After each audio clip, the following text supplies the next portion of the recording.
когда этот человек был ранен и окружен волками. Он думал, что с ним покончено. То есть пока волки не сделали это, действительно шокирующим Эндрю был молодым человеком, который жил со своей семьей на небольшой ферме. Это было красивое поместье с главный дом или небольшой коттедж. Сбоку это был идеальный вариант. Обстановка для деревенского ночлега и завтрака. Родители Эндрю, Ян и Джим, превратили коттедж в гостевой дом, когда Эндрю был еще подростком. С тех пор он помогал своим родителям организовывать ночлег и завтрак на их, управлять фермой. Люди со всего мира посещали их, чтобы отдохнуть от городской суеты. Например, его родители Эндрю предпринял необходимые шаги для получения лицензий и сертификатов на охоту. Каждую неделю он проводил несколько дней в дикой природе, чтобы проверить свои ловушки и отследить следы животных. Он был трудолюбив и преуспел в своих занятиях. Охота усилия. Пансионат для завтраков становился все более популярным, так как недавно пойманные кролики Эндрюса стали предметом продажи.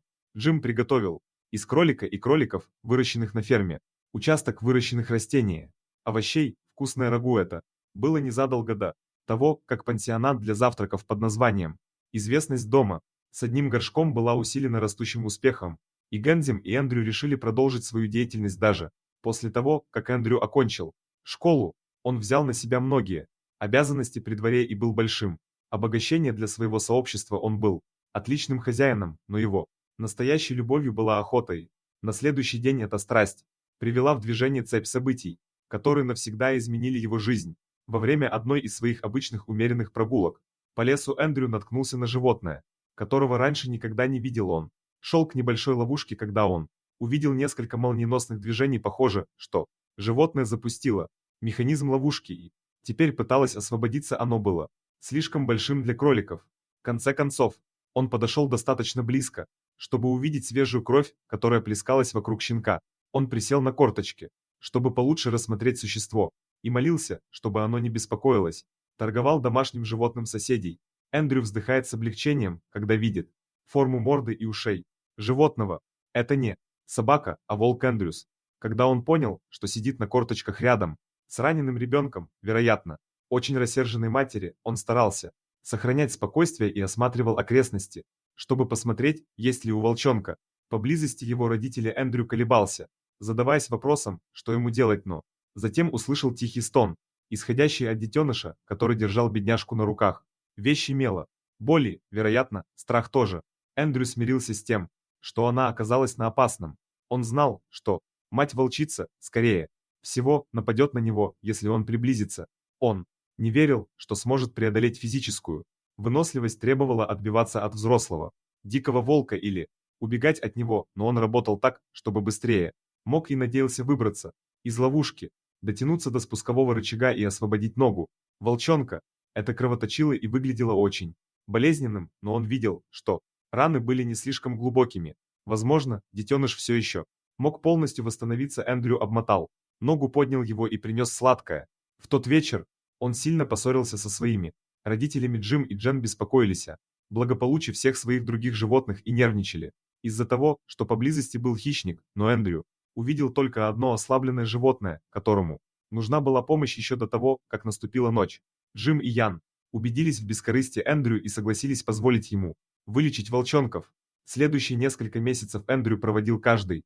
В течение дня он выполнял все свои обязанности по уходу за цветами и завтраком, а также ухаживал за милым волчонком, пока он не выздоровел. Эндрю, он обустраивает небольшое пространство для своих новых питомцев.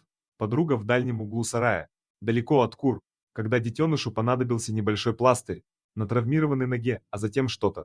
Помощь, чтобы снова привыкнуть к бегу. Как только с нее сняли гипс, Эндрю был совсем этим и внимательно наблюдал за этим. В конце концов, это восстановилось.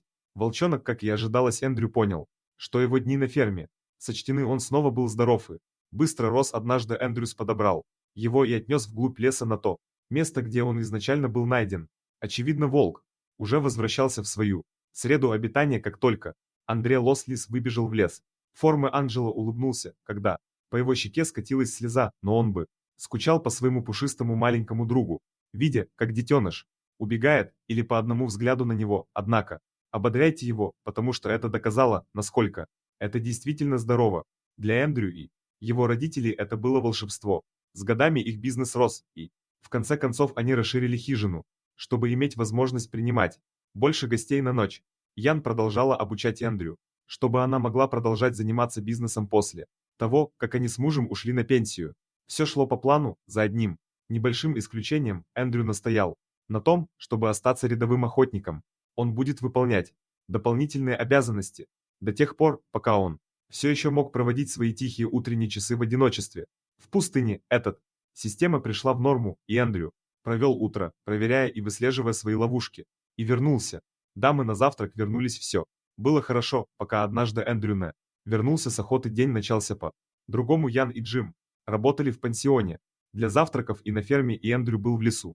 Во время прогулки он взял немного другое направление 21 в одной части, и снова в лесу, которого он не знал, что его остановило. Он осторожно пробирался сквозь деревья, внимательно следя за своими чувствами. Внезапно Андрей услышал громкий треск рядом с собой и обернулся посмотреть, что это было, только для того, чтобы его ударила падающая ветка прямо в грудь. Эндрю лежал на спине и начал падать в воду. Небо. Он задавался вопросом, действительно ли это произошло. Упало на него дерево. Когда он обратил свое внимание на дерево, он увидел, что оно было довольно глубоко зажато под веткой. Эндрю продолжал пытаться. Эндрю начал замерзать, и он начал осознавать, насколько турецким может быть мир ночью. Постоянно надеялся, что его родители выследят его. Вес дерева становился все более тяжелым для Эндрю, так что временами он терял из виду воздух. Стало черным и туманным, и он знал, что вот-вот упадет в обморок. Его веки уже опускались, когда он заметил вокруг себя небольшие движения. Эндрю еще успел принять облик целого. Вскоре он проснулся. Все еще в ловушке на лесной подстилке он увидел горстку волков, кружащих вокруг него и задававшихся вопросом, чего они ждут. Когда Эндрю немного поднял голову, он был похож на одного из волков. Он был похож на одного из волков. Когда Эндрю поднял голову, он был похож на одного из волков. Он был похож на одного из волков. Он был похож на одного из волков. Он был похож на одного из волков. Он был похож на одного из волков. Он был похож на одного из волков. Он был похож на одного из волков. Он был похож на одного из волков. Он был похож на одного из волков. Он был похож на одного из волков. Он был похож на одного из волков. Он был похож на одного из волков. Он с трепетом наблюдал за тем, как стая пытается собраться, чтобы вытащить ствол из его груди. Один ботинок засмеялся, когда ствол дерева скатился с него, и он сделал простое. Когда он обернулся, то снова почувствовал удовольствие от полного вдоха. Однако заметил, что волки уже ушли. Все, кроме одного из сидевших, и Эндрю начал. У него был знакомый шрам на его задней ноге, и он сразу узнал, что мальчик, что он спас много лет назад, волк, вернулся, чтобы помочь ему в его беде. Точно так же, как он сделал с ним. Эндрю почувствовал, как слезы подступили к уголкам его глаз, и он робко потянулся к голове волка, чтобы погладить животное. Позволил себе на несколько секунд взъерошить шерсти. Эндрю больше не был его лучшим другом, но он никогда не забудет доброту, которую они проявляли к нему, когда он был маленьким, и теперь он погасил свой долг перед жизнью. Какой удивительный конец, что бы ты подумал, если бы проснулся в лесу совсем один, в окружении волков. Расскажите нам об этом в комментариях ниже.